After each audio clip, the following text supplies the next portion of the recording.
Hello, y'all. In this video, we are going to talk about a few different responsibilities that you will have once you become a homeowner.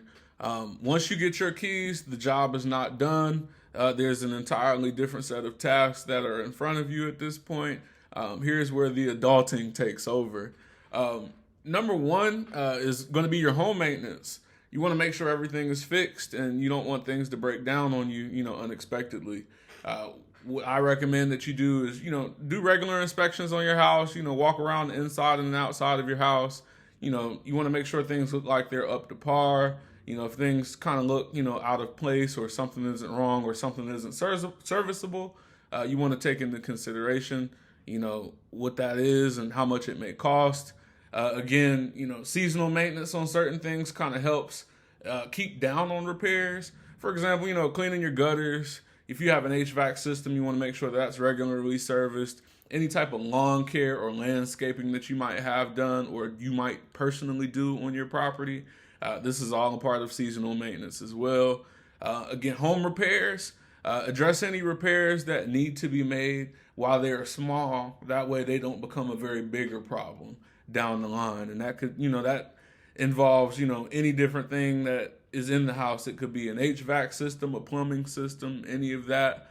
You want to make sure that you service your appliances and, you do your system maintenance for things around the house. Again, like plumbing, your electrical systems, your roof. You just want to make sure these things are all up to par, and you don't want to fall too far behind on these things in regards to maintenance, because they can definitely become a money pit that you don't want to get involved in. Number two is homeowners insurance. Your homeowners insurance is very important for the investment of your home.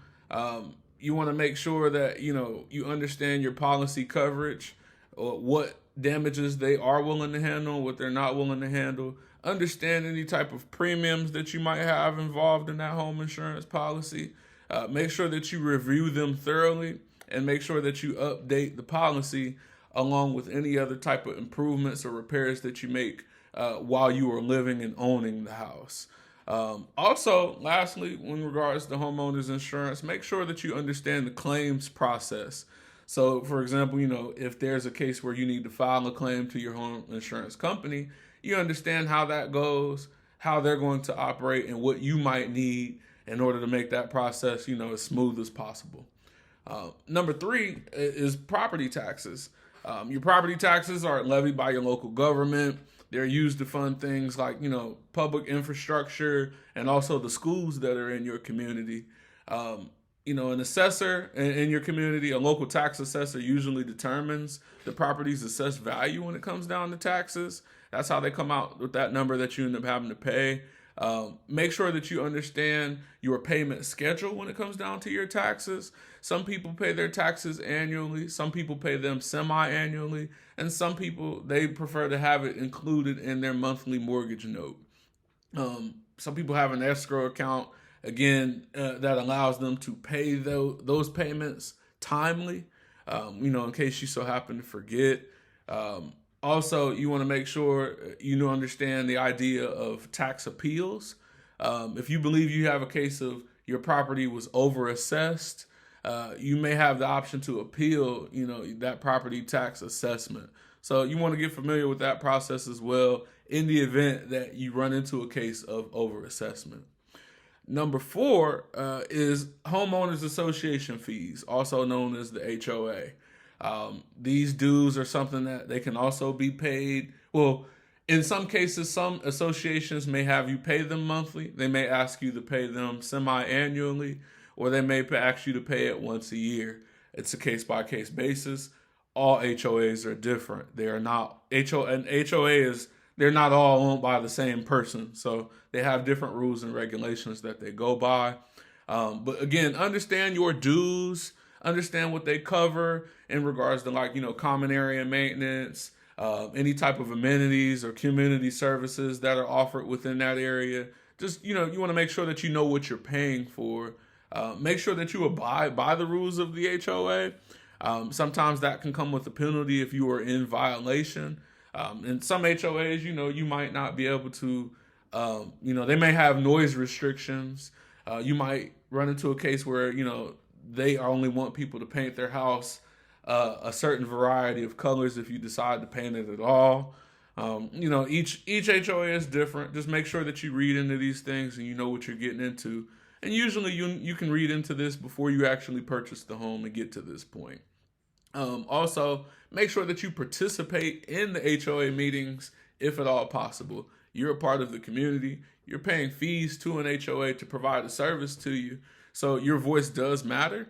Make sure that you let that be known and make sure that, you try to get the things done or have things put in place that, you would desire to have in your neighborhood if that's an option within the HOA. Lastly, number 5, just talking about, emergency preparedness.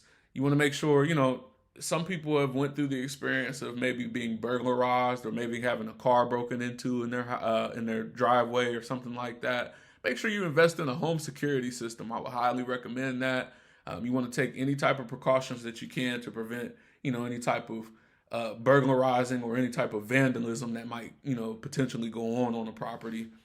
Make sure that you have emergency funds put to the side in case of, any type of unexpected repairs that pop up or anything that's not covered by the homeowner's insurance.